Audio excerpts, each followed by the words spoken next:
Either by demons, spirits, or monsters, or all of them, these forests are haunted. You will find the unexplained in these woods, and if it leaves you alive, it may not leave you fully sane. Today, I've got some allegedly true and scary stories about the terrifying things that haunt our forests. Enjoy, and remember to send me your scary stories at darkstories.org. Also, check out our other podcasts at eeriecast.com. Now, let's begin, and a Merry Christmas and Happy Holidays to you all. Zwolennik, from Dax. Zwolennik, translating to the follower, or the pursuer, was a well-known myth in my town. It was a short and simple tale. It went like this. If you were ever alone in the woods, especially after dark, you might attract a spirit. It would become infatuated with you. To it, you represented a world different than its own, and as such, it would pursue you. When the spirit, your Zwolennik, had chosen you, it would make itself known by a whisper and 3 claps of its hands. If you were to be chosen by the Zwolennik, it would protect you from any beasts prowling the woods, and it would always ensure you would make it home before dark. It sounds rather pleasant, right? As expected, though, there is a clause.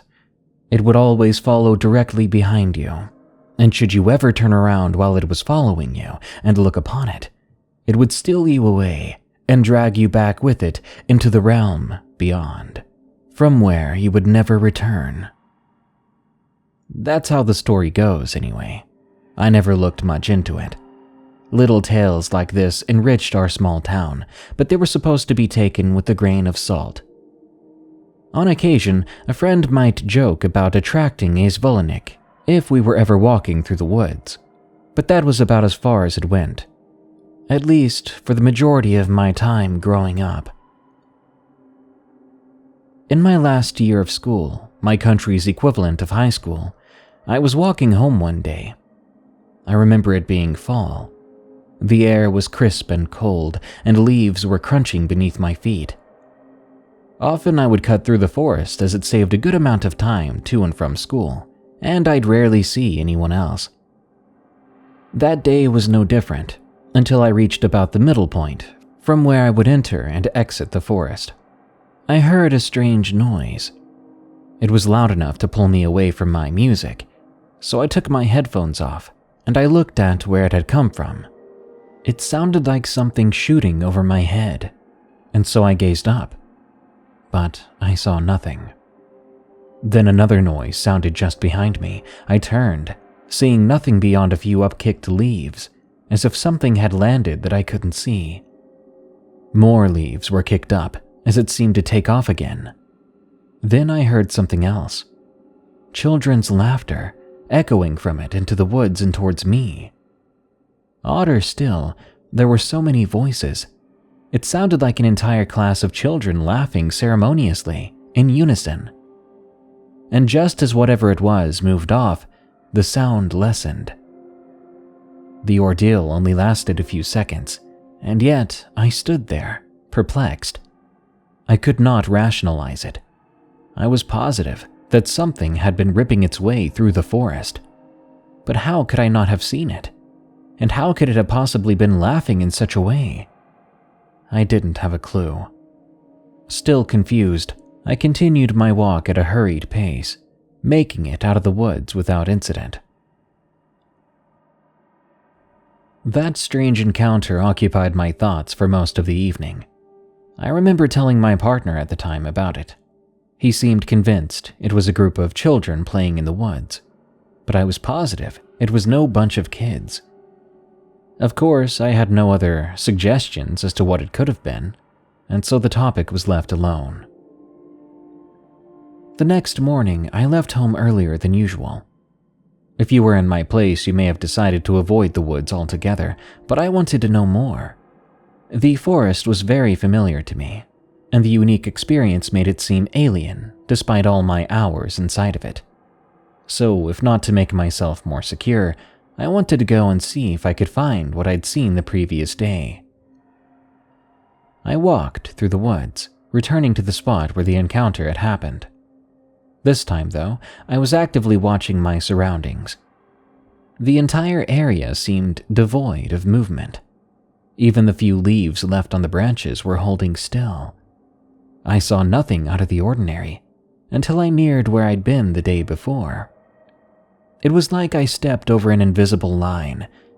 As I crossed a point between two large rocks, a chill washed over my entire body. Despite my long coat, I shivered. With the cold sensation came another feeling. The distinct sense of being watched grabbed hold of me, and I hurriedly scanned the woods around me, entirely positive a mountain lion, or another predator, was preparing to pounce on me. There was nothing, though. No animal in sight. No signs to indicate any danger whatsoever. And yet, an alarm was still ringing in my head, indicating to me that something was out there. I took a step forward, and as I did, an impact sounded from up ahead. The unmistakable sound of something landing on the forest floor captured my attention. I looked up, seeing nothing immediately. As I focused, though, I began to see something strange. Leaves were being disturbed on the forest floor. It was like something was walking on them. I could even hear a crunch as each imprint formed. I watched on, utterly confused. It seemed an invisible creature was walking towards me. It soon became clear that this is what had been watching me. Instinctively, I paced backwards, stumbling as I collided with one of the large rocks I'd previously passed. I fell over it, landing on the leaves lining the ground. As quickly as I could, I regained my footing, hopelessly searching with my eyes for something that I could not see. It seemed that it was gone, though. No more leaves were being stepped on, and there was no inexplicable sounds. I relaxed, my nerves calming down. I remember laughing to myself, immediately trying to brush it off as something that I'd imagined. As if to argue against me, though, I suddenly picked up on faint laughter that sounded again as if it was coming from a group of children. Of course, I left after that, giving one more curious look to the two rocks I'd passed through. I didn't bother telling anyone about it. If I had, I certainly would have been chastised. For the next few days, I wondered about what I'd seen. I am a logical person, and I tried my best to explain it as a trick of the senses, a trick created by a very rare environmental phenomenon. But I never truly believed any explanation I came up with. What stuck with me the most the next few weeks as I opted to avoid the woods was the sense of malice I felt. Despite not even being able to see what it was, I felt as if I'd been staring down a predator who had the singular intention to hurt me. This was reason enough to take the long way to and from school for the next while. Eventually, the calendar had rolled into December, and we had experienced our town's first snowfall. It was light, only dusting the ground and chilling the air. I was a hobbyist photographer at the time, and I loved capturing scenic photos of the trees during the winter season. I wrestled with my past experiences in the woods for a little while, still not entirely over what had happened. Ultimately, I decided to go, but only because I would be accompanied by my partner. Not being alone made it much easier. I no longer felt at risk, and if I did see it again, so would another person. As we entered the forest, I felt a little on edge. Not quite the polarizing sensation of being watched, but still a strange sensation.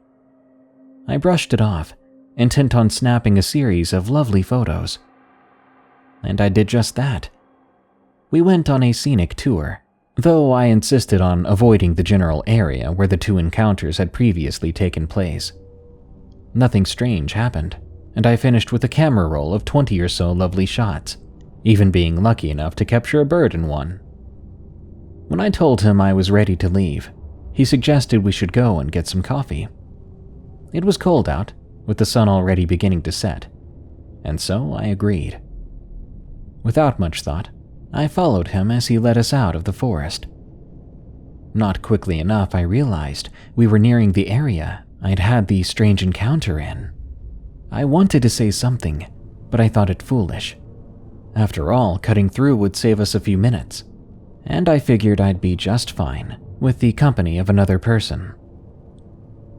The hair on the back of my neck stood on end as the familiar pair of rocks came into view.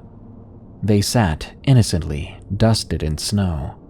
For some reason, I found myself fascinated by them. They lacked any reason to capture my attention on their own, but even so, I approached them. Idly, I wondered if they were related to what I'd encountered. I got no answer as I passed between them, continuing to walk up the now white trail. Only a few seconds later, however, that sensation of being watched returned. It was the exact same from the previous encounter. Immediately, I looked towards my partner, but to my horror, he was no longer there. He had left my field of view for only a handful of seconds, and yet he had completely disappeared. I called out his name as I walked forward. No response. My walk turned into a run as I looked up and down the near dark forest, but still I found nothing. No one. The terrible feeling of being stalked became overbearing, and so I took off, running in a random direction. I kept going and going, but no matter how far I went, I could not escape it. Suddenly, as I stopped to catch my breath, I heard something cut through the air above me. From sound alone, I heard it impact on the floor. I glanced over, seeing leaves disturbed, but of course, nothing that could have done it. The woods had grown quiet, and over my labored breathing, I heard the crunch of steps being taken. From small visual cues, I could tell it was no more than 10 feet away from me. It came closer, and fatigued as I was, I did not run. Instead, I only watched where I assumed the invisible thing was as it approached. I remember falling backwards as the wind seemed to pick up out of nowhere.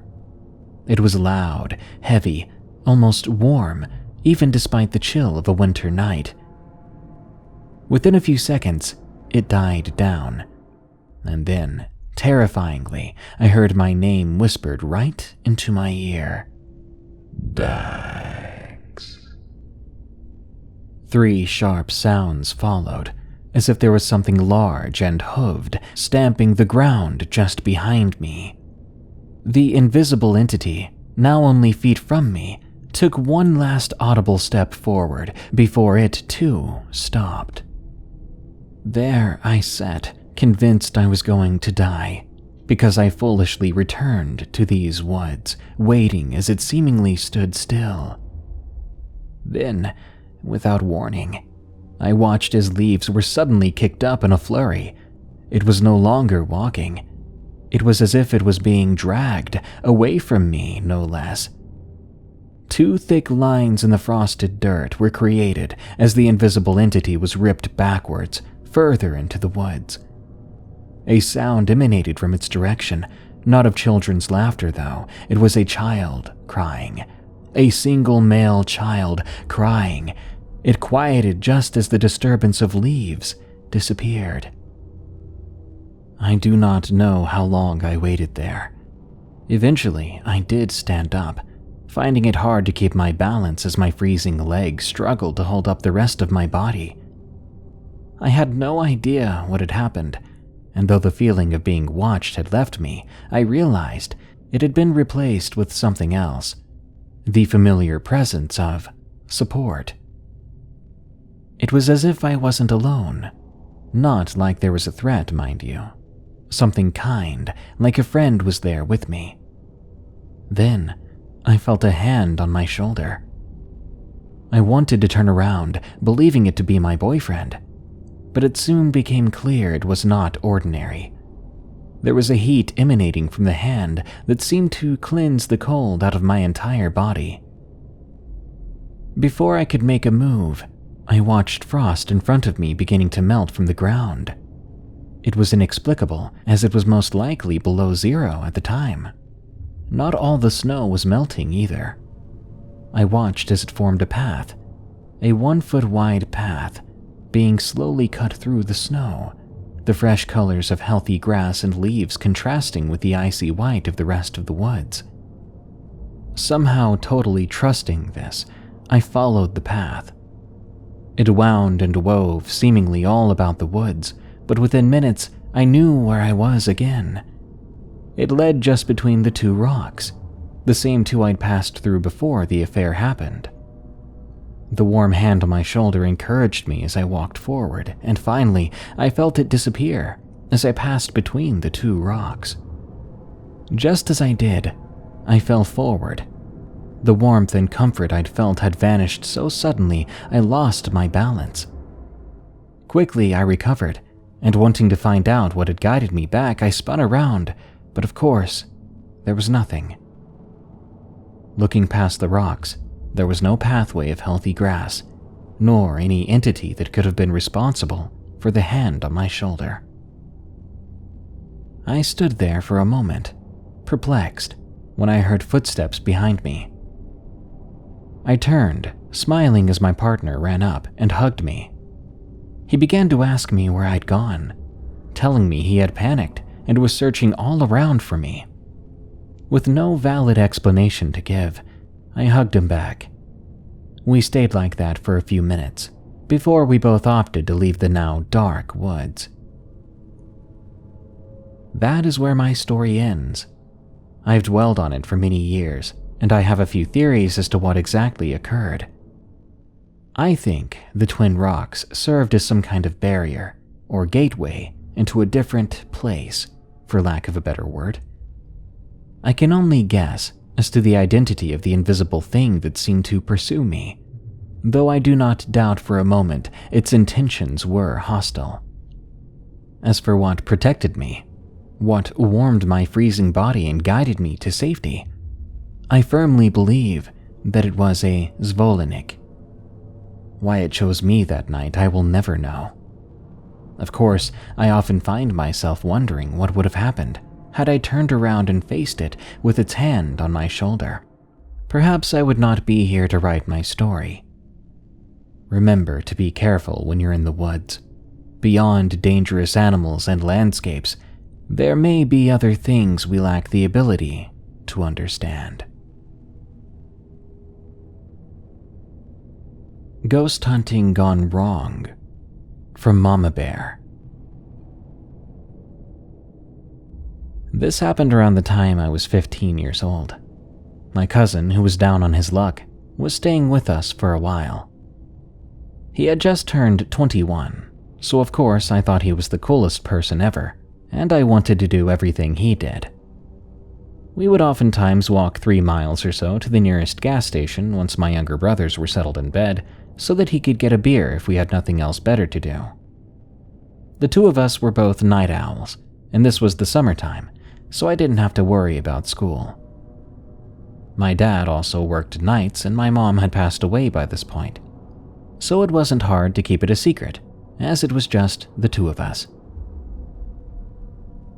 One night on our way back from one of these trips, my cousin wanted to stop by the small church cemetery that we passed on our way to the gas station and see if we could pick up any weird activity.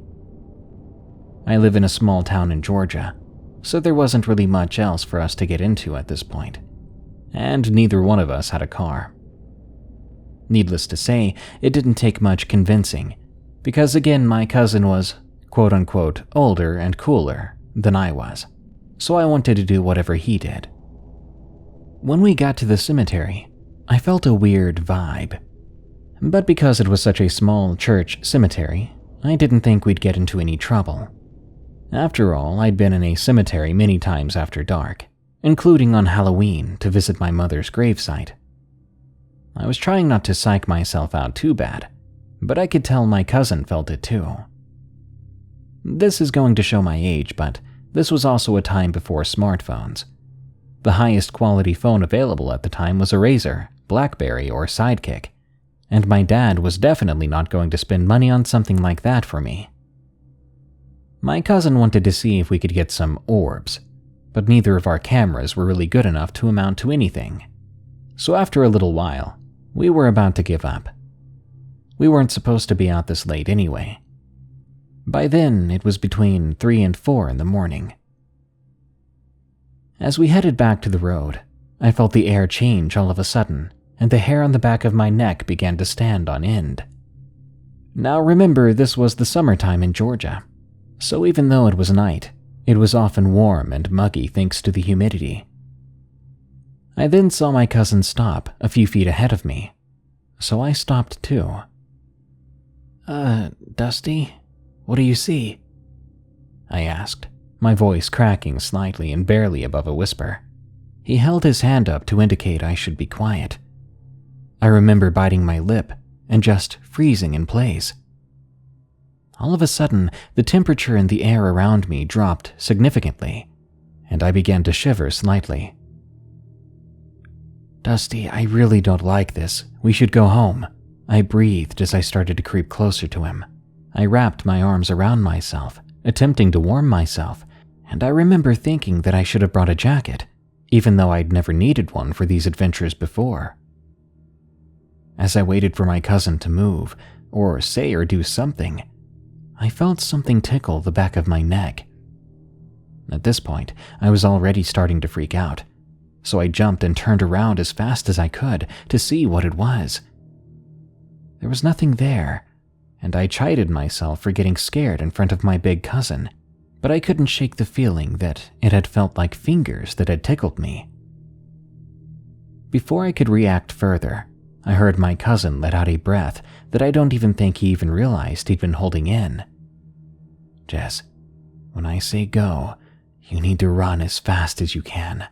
We need to get home now," he said firmly, but there was an eerie calmness in his voice.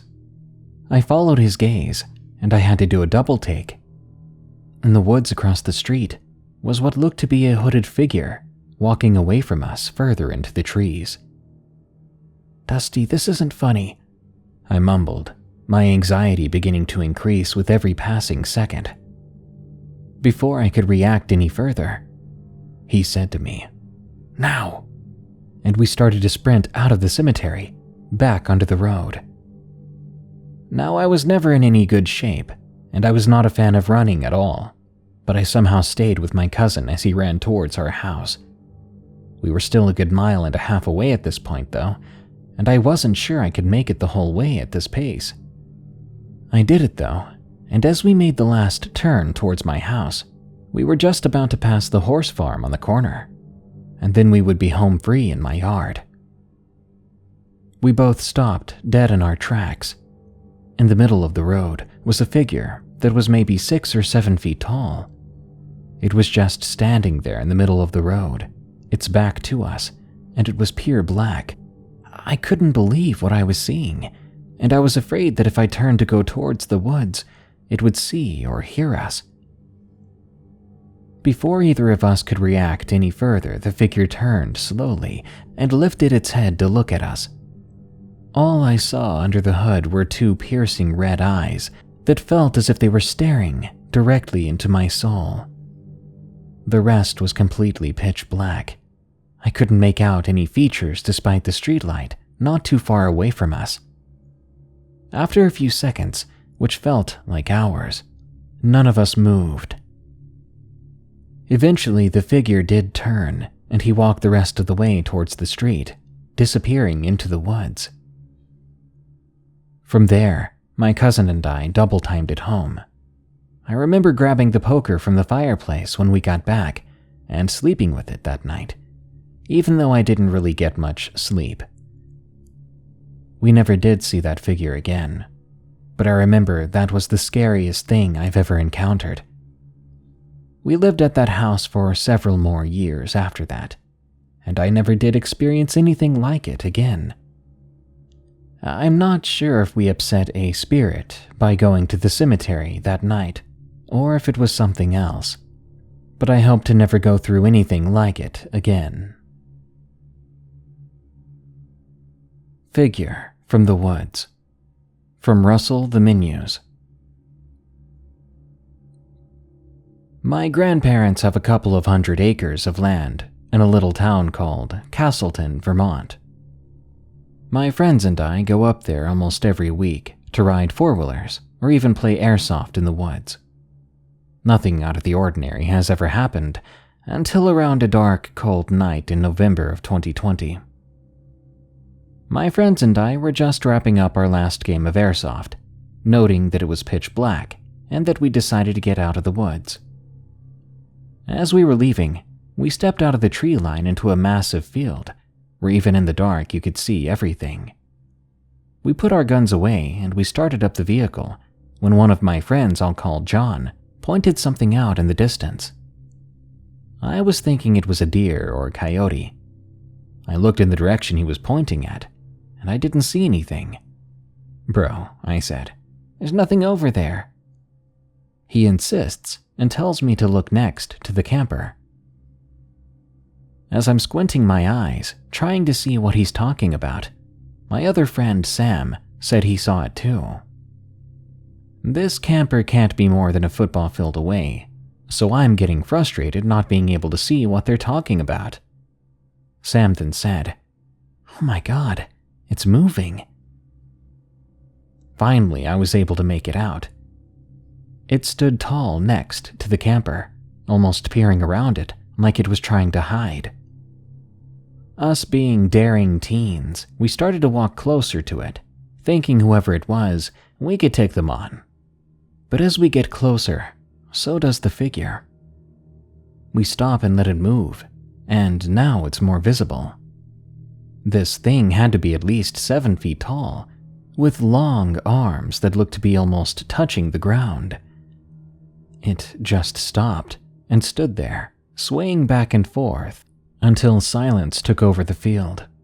Nothing but wind, a slight breeze, us, and this thing that was still swaying. Then there was this terrible scream that sounded like someone was constantly being stabbed without dying. We booked it back to the car and slammed the door shut. When the lights inside the car went out automatically, as they're supposed to, we were able to better see outside again. I quietly said, "Wait, guys, look, it's not over there anymore."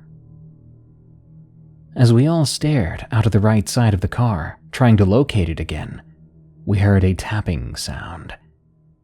We looked at each other in shock, trying to find the exact source of the tapping. John began to scream suddenly, and he pointed to the back of the car. We look, and we see the figure standing there, its face inches from the window. I call it its face only to describe that area of its body, because it didn't actually have any face at all. It was just a dark, human-shaped silhouette. Then it screamed. It was so loud we had to cover our ears. It wasn't a normal scream. I recognized it. It sounded like John. The scream that he'd made only 2 minutes ago.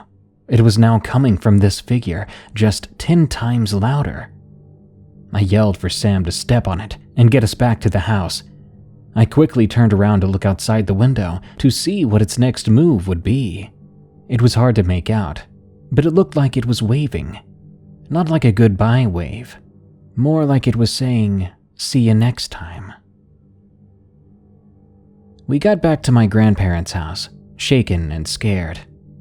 My grandma asked us, "What's the matter, boys?" We all began to tell her the story of what we saw and what happened, wondering how she didn't hear that scream. Her face turned very serious, and she told us, "You boys probably should stay the night tonight."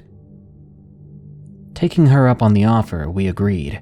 There was no way we were going to drive out on that road in the middle of the night with woods on both sides of us. Trying to forget about it, we all sat down and played some Monopoly.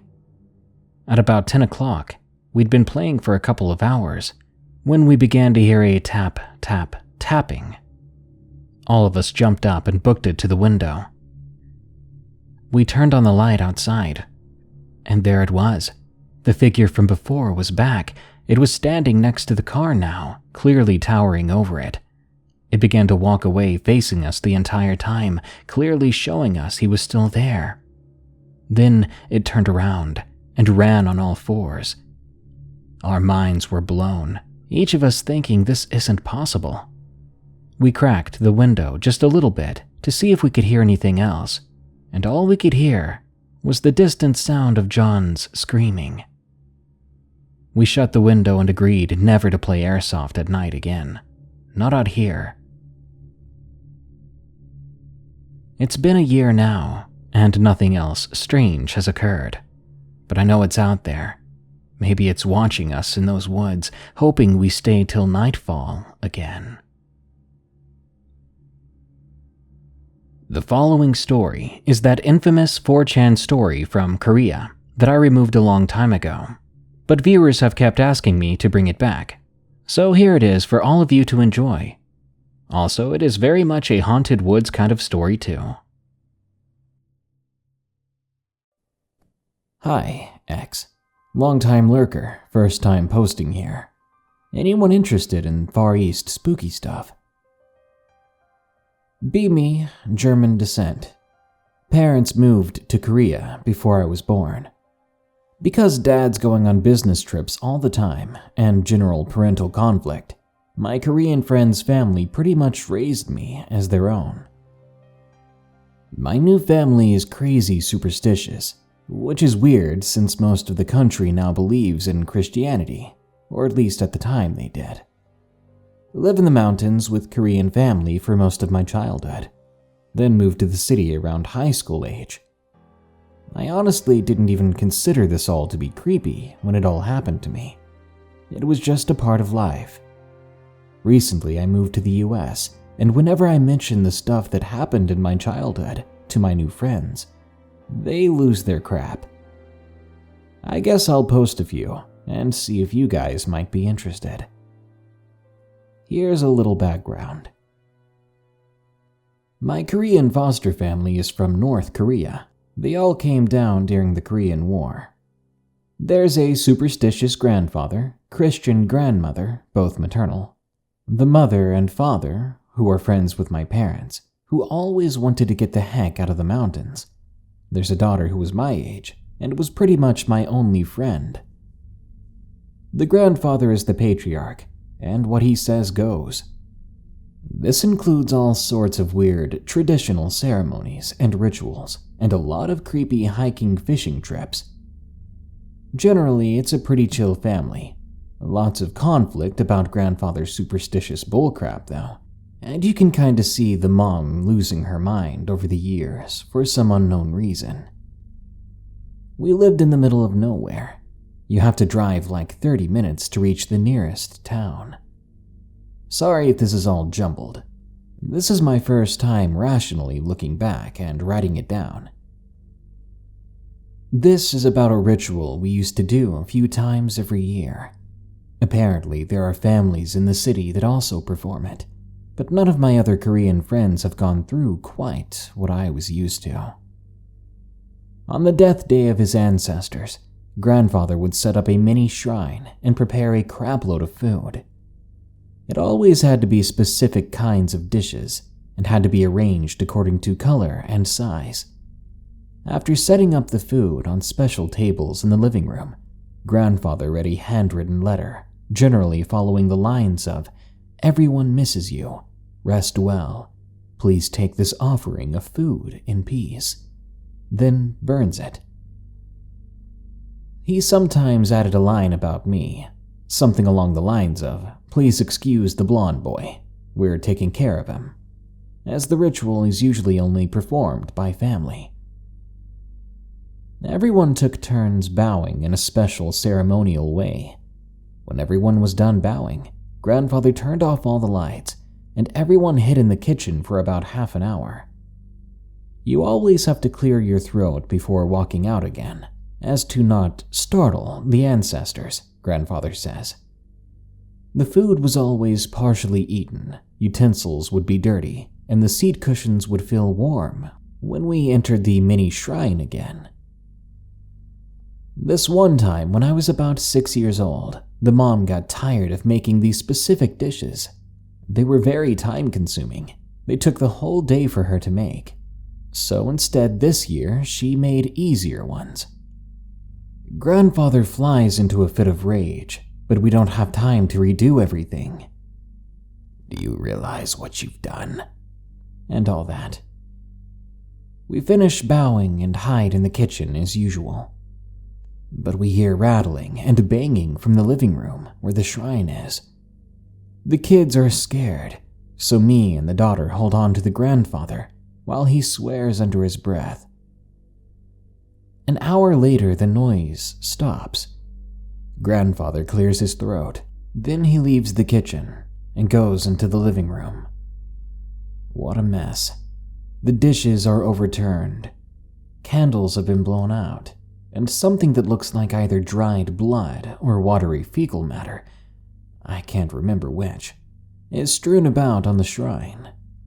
After that, the mom always made the correct dishes. So, nine-tailed foxes, man. Those things are creepy as heck, but the media always portrays them as some kind of busty cutie pie furry's wet dream. So, I was 13. Up in the mountains, we didn't have access to anything, risque. But that didn't keep me from discovering how to pleasure myself. One day I go into the mountains with daughter, who we'll call Jean, to find some mushrooms. I bring one of the family Jindo dogs, just to be safe. Those things are protective as all hell. We're having a good time, playing around, when Ogu, the Jindo, starts to bark like crazy. We turn and see a teenage-looking girl, just kind of standing there, wearing old-fashioned clothes. But since this is a rural area, we didn't even think twice about it. We go over to say hi. We were just happy to find someone else around our age. The new girl says her family moved into the empty lot about 15 minutes away. Ogu is still barking at her, but we brush it off. He's just being protective. We hang out with her a bit, and she keeps touching me, commenting on my hair and eyes, saying I look exotic and cute. I was totally flustered. The sun starts going down, so we ask her if she wants to come over and have dinner with us. No, she says, but only Anon can come over to my place to see my room if he wants. It's getting dark, and my brotherly instinct kicks in, so I tell the new girl I'll drop by later, but I have to take Jean home first. Later on, we tell grandfather what happened. Idiot boy. That empty plot isn't for sale. From then on, he tells us we have to take a Jindo wherever we go. But we do meet that girl again a few times later that week. She progressively gets more and more seductive to me. The dogs bark at her, so we just go home when we see her. We would go home and tell grandfather that we saw her again. A few days after that, Ogu, the dog, brings home a fox he had killed, and not once ever again do we see that girl. Basically, nine-tailed foxes, Gumiho, shapeshift into women whose corpses they eat. They seduce and kill men, and they eat their livers. Once they eat 1,000 livers, it is said they will turn into real humans. Grandfather said there are 2 types of ghosts, Yuryong, which are docile spirits, and Guishin, which are malicious spirits that usually just want closure. There was a small lake near where we lived. Grandfather always told us to take a white Jindo when we went near the lake, as there was a Guishin who lived there. Guishin who live in bodies of water are called Muo Guishin, but this one was also a Chunyo Guishin, a virgin who had been wronged. Occasionally, from far away, you can make out a youngish-looking woman who looks soaked as heck just sitting on the dock. I always thought she looked lonely, sad, not at all angry. She didn't do much but kind of hissed almost like a cat and disappeared whenever she saw the white Jindo named Jingu. This one time when I was 9 years old, I got brave and walked out to the lake. It was still pretty far away, but I could see the Guixin sitting on the dock again. Being the oddest that I am, I call out something like, "Hey lady, are you okay?" The Guixin gets up and starts walking towards me. When I say walking, it was like a cross between walking and gliding, kinda like when you stand still and look at someone going through one of those moving runways in an airport. The Guixin keeps coming closer, and suddenly I realized that I forgot to bring a white Jindo. Oh crap, I think. The Guixin is close now, and I can see that her facial features are all kind of dark and melted together, like ink mixing in water. I scream now, and she screams too, but stops when I stop making noise and just sort of studies me. She makes a weird gurgling sound, like someone trying to laugh underwater. Your head is yellow. She walks/glides back to the dock. I run all the way back home, fresh pee cooling on my pants. The next day, grandfather makes me bring some food as an offering to the lake, to thank the Guixin for not harming me. I like to think instead that I made her day. Here's some info on the Jindo, the dogs we had. They're Korea's national dog, kinda like a Shiba, but taller, leggier, and more brutal. They come in 3 colors, white, tan, and a sort of black tan. They're hardy little guys, skinny, but they can take out your legs like it's nothing. They're very protective and territorial. They're stubborn too. You can't train them like a Labrador retriever to do cute tricks or sit for their food or not bite annoying children, but they'll give their lives to protect you and your home. In Korean superstition, white Jindos chase away evil spirits, tan Jindos can fight their way out of anything, and black Jindos make spirits accept you as one of them. Grandfather rarely had black Jindos. He was a fighter, so he had a bunch of tan Jindos and a few white ones for the kids. And I'm pretty sure the shotgun he had in the closet was illegal, because you can't own guns in Korea. Now, anyone up for a Korean troll? I was 11 years old. Our toughest tan Jindo died, so grandfather got another one. He's a hard one even when he's a puppy. He becomes loyal to grandfather and Jean. By the time he's 1 year old, he's bigger and brawnier than the other dogs by far. We name him Suk-gu. One day, Jean wants to go down to the creek and catch some fish. Grandfather tells her to take a white Jindo, but instead she takes Suk-gu. I'm contemplating going with her, but I was helping grandmother out with some chores, so I stayed behind. Besides, I got the feeling that her mom hated me being around her daughter too often. A few hours later, we hear something that sounds like a tiger from the mountains. I ask grandfather about it, as tigers are probably extinct in Korea. Might be Do-kai-bi. The Do-kai-bi are pretty much Korean trolls. They don't really mean serious harm, but they're very strong, and they do like to mess with people. Sometimes they'll unwittingly drive someone mad, or outright kill them. The sun was going down, but Jean and Suk-gu aren't home yet. Grandfather was getting worried. Sometime later, we see Jean running home alone, but she's screaming. She says that a human hand with claws on it came out of the bushes. She ran home, but the last she saw was Suk-gu jumping into the bush to fight whatever was there. Her parents try to reason and say it was probably a lost person. Grandfather brushes that off. You two are raised in the city and know nothing. Why would a lost person be far away from a town? Then we see something run towards the house from far away. It's Suku. He's got a freaking leg in his mouth. It looks like a human leg, but it's completely covered in thick hair and was way bigger. It's gnawed through the thigh, but there's no blood. Just a weird watery splatter all over it, and there's a bit on Suku as well.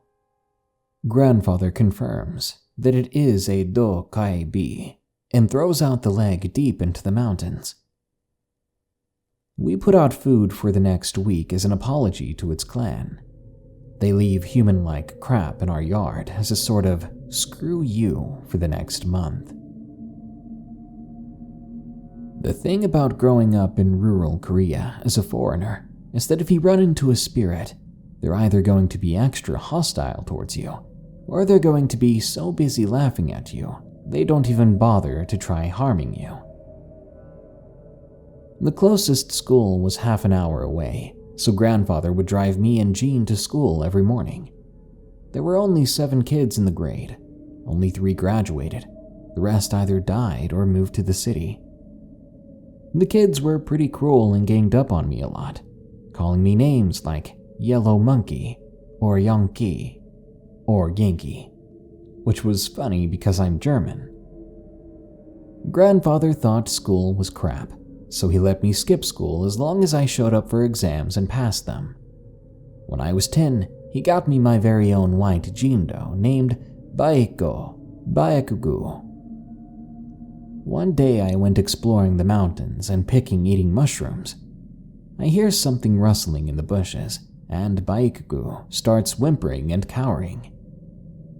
A black dog-like creature slinks out from the bushes. I freeze in my tracks, not sure if he was friendly or malicious. But Baekugu was clearly scared and pissing himself.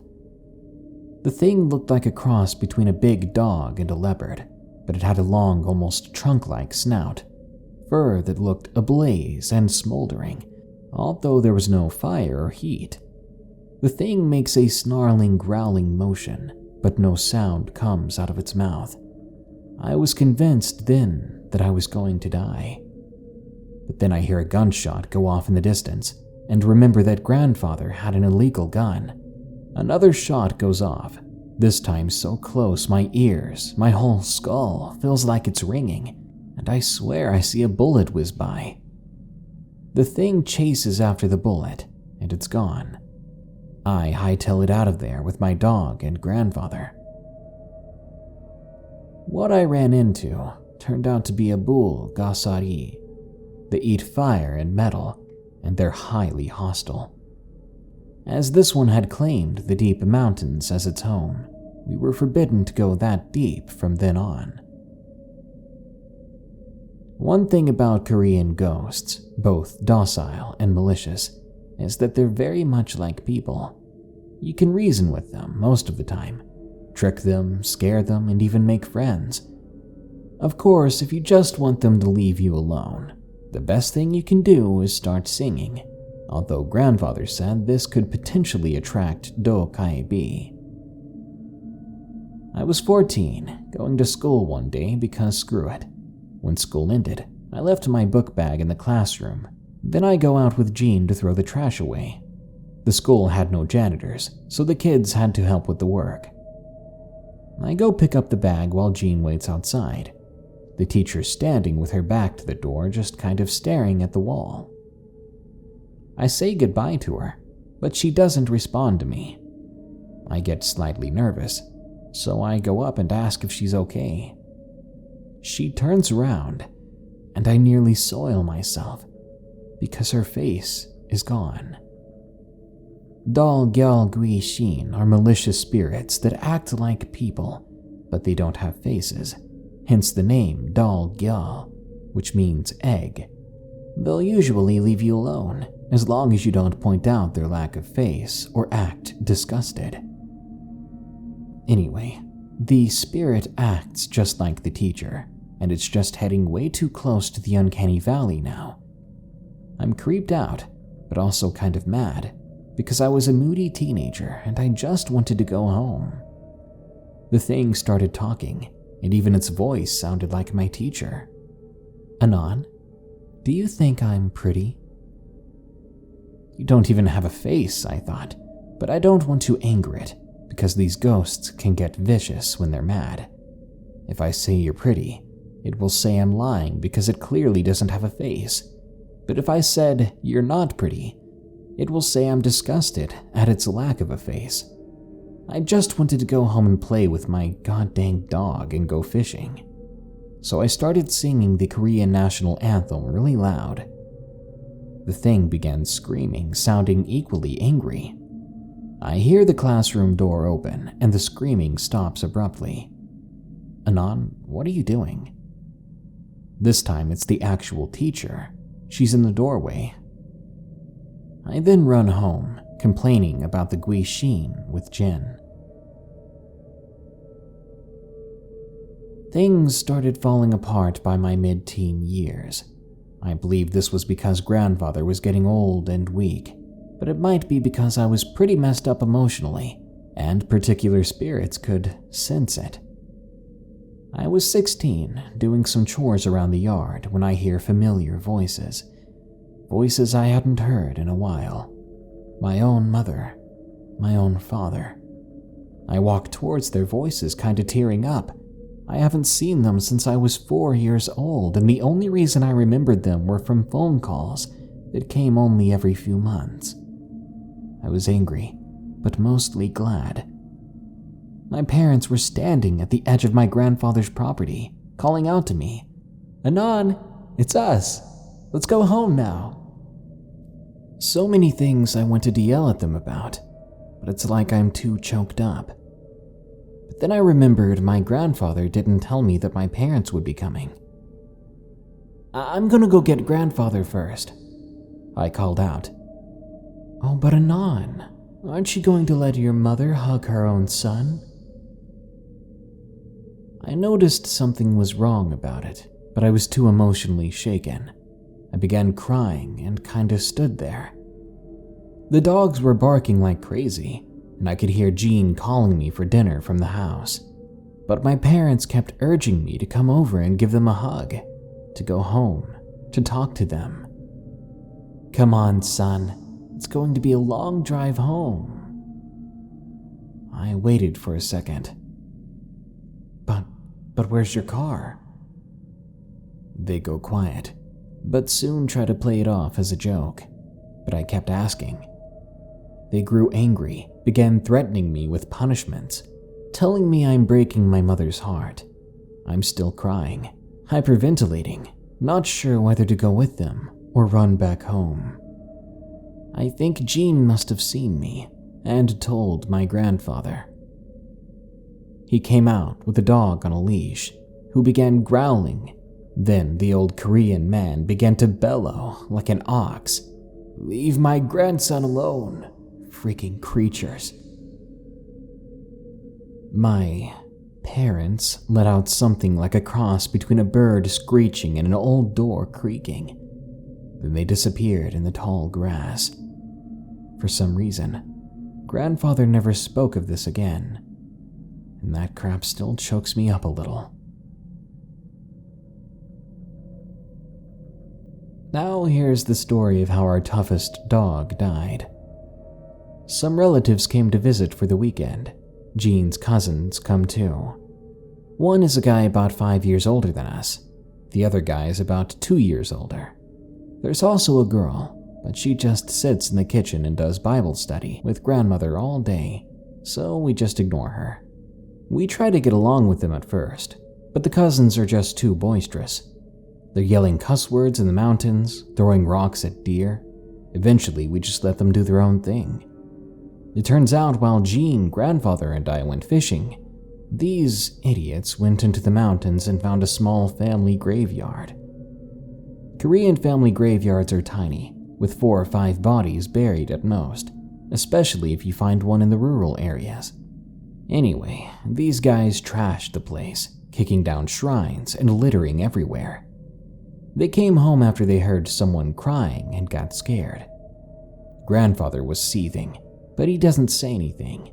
He doesn't expect city kids to understand. For the next few days, we see angry ghosts at the edge of our property hissing at the dogs, but unable to come any closer because of our white Jindos.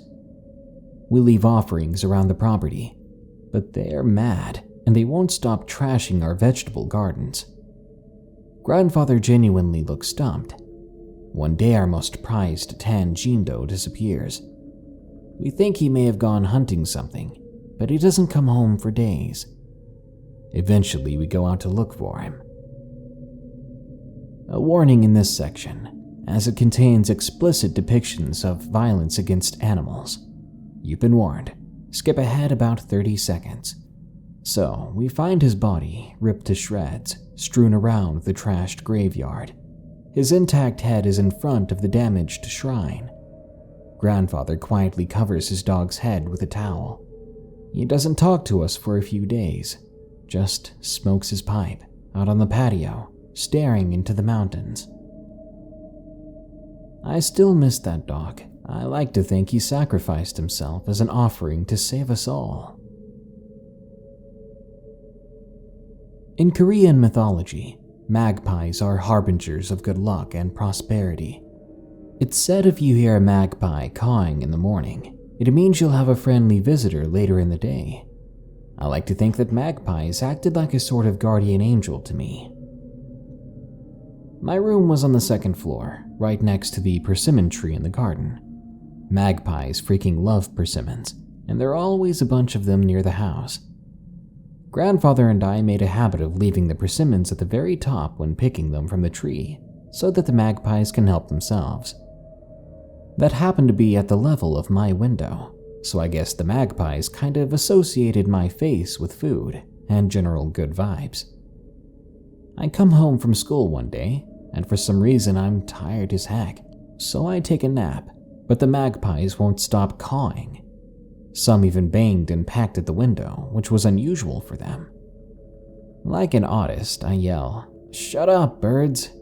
and try to sleep, but they're way too loud. Cursing, I get up and storm out of the room to sleep somewhere else. As I turn to close the door, I catch a glimpse of something stuck to my ceiling. It's a person, no, a spirit of some kind. As I stare at it, its head turns towards me and gives me the ugliest look. But before it can react to me leaving the room, the magpies start cawing and banging at the window. It turns its attention to the birds. I run out and I alert my grandfather. He grabs a pot and pan, runs up to my room, flinging open the door and banging them together while yelling, "Get out!" The ghost hisses and slithers into the cracks of the wall. We knew someone died in that house before we moved in. We just didn't know the guy had hung himself in my freaking room. We leave out an offering that night and I sleep on the couch. The next morning, the offering is gone, and we don't see the spirit again for another 3 months. But when we do see it, the magpies do their squawks and I fetch grandfather. Feels pretty good having a personal army of magpies. Now, on to the last story. I was 17 years old, and I was starting to have a thing for Jean, but we didn't show it because A, it felt like incest, and B, her mother was completely off the hook at this point and would kill us both. One day, grandfather goes to tend to his berry patches and doesn't come back. We look for him, and a few hours later, we find him on the ground, looking peaceful and composed, like he just laid there to take a nap, but never woke up. Doctors tell us he died of a heart attack. We're stunned. The man who took me in after my own family put me aside, taught me all my values that I ever held dear, kept me alive all these years in a patch of mountain crawling with unknown creatures and spirits. He was gone, just like that. Jean was inconsolable. We spent a lot of time out by grandfather's favorite fishing spot, not really saying much. We buried him in a private plot. Jean and I go to his grave every day to clean the shrine. A few months later, grandmother sells our house, and we end up moving to the city. All the dogs are sold too, including mine. I'm too shocked to pretend nothing happened, to continue living with my adopted family, too angry to live with my biological family. So grandmother gives me enough money to rent a small apartment, barely larger than a closet. I couldn't focus on anything, so I ended up failing my college entrance exams. I barely scraped by, flipping burgers, working at gas stations, convenience stores, stocking warehouses. In a way, it's more peace than I'd ever known, as there were no ghosts or spirits in my apartment. Sometimes I wonder about what happened to Jean as we grew apart, and I knew her mother was off her rocker and sometimes even physically hurt her. Meanwhile, Jean herself was accepted to a good college. One day we decided to go to grandfather's grave and show him the acceptance letter, as well as perform the ritual. The one mentioned earlier about the food and the thanks. And we don't talk to each other. For some reason, the whole family followed us there. It was getting dark, and just before we left, Jean placed her acceptance letter on grandfather's shrine. Suddenly, her mother starts screaming like mad. "He's dead, you crazy kids. Can't freaking hear you or see any of this crap." She accuses grandfather of being crazy, yelling at Jean for being stupid enough to believe all his bullcrap, she said. We tried to argue back, reminding her that she had witnessed a lot of the stuff we'd seen, but she was raving at this point. Eventually, she calmed down enough for Jean's dad to take her back to the car. We just sat in front of grandfather's grave for the longest time. When we finally head back, I swear I can see a bluish flame-looking thing flickering above the grave. Weeks passed by. I was getting paid just enough to get by and trying to forget everything that ever happened in my childhood. One night, I hear incessant tapping on my window, almost like how the magpies used to tap. But that's weird, because I lived below ground level. There was no window. I then feel a deep, shuddering cold in my guts. I always thought it was alerting me to a spirit nearby, but now I realize it's fear. I run wildly into the street and catch a taxi to Grandma's house. I can hear screaming inside the house. The door bursts open and Jean runs out, blood on her arms and her face white as paper. You see, something in her mother's head snapped, and she had grabbed a knife, slashing at Jean. If you're wondering about her dad and grandmother, her dad was visiting his family, and the grandmother was too afraid to come out of her room. Jean swears up and down that just as her mother was about to seriously stab her, a blue flame flickered out of nowhere and lit her skirt on fire. I tried my best to calm her down and called 911. Things settled down from there. Jean and I realized nobody else would understand us as well as each other. Well, we're getting married next winter. Her mother was diagnosed with schizophrenia. Grandmother goes to live with Jean's aunt. And I just want to say thanks to Grandpa for teaching me everything, for raising me to be a good guy. I wouldn't be here today without him.